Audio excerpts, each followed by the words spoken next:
Welcome to the Learning Pines YouTube. We hope this video helps. In this video, I will explain how to make cotton candy at home without a machine. First, let's gather our simple ingredients and tools. You'll need 2 cups of granulated sugar, 1/2 cup of corn syrup, and 1/2 cup of water. For equipment, grab a large pot, a candy thermometer, and a whisk.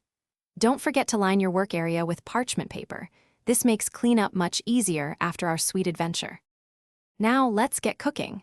In your large pot, combine the 2 cups of granulated sugar, 1/2 cup of corn syrup, and 1/2 cup of water.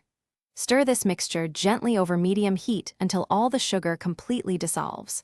Once dissolved, stop stirring.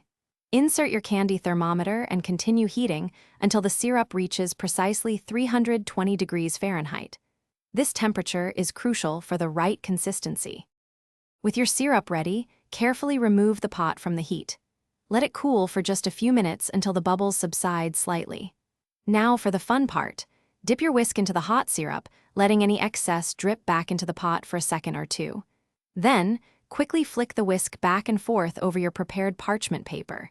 You'll see delicate sugar strands begin to form almost instantly.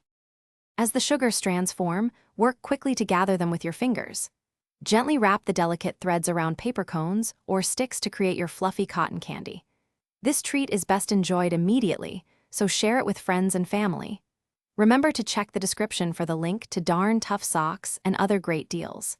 Making cotton candy at home is a sweet, fun experiment, bringing carnival magic right into your kitchen without any special machine.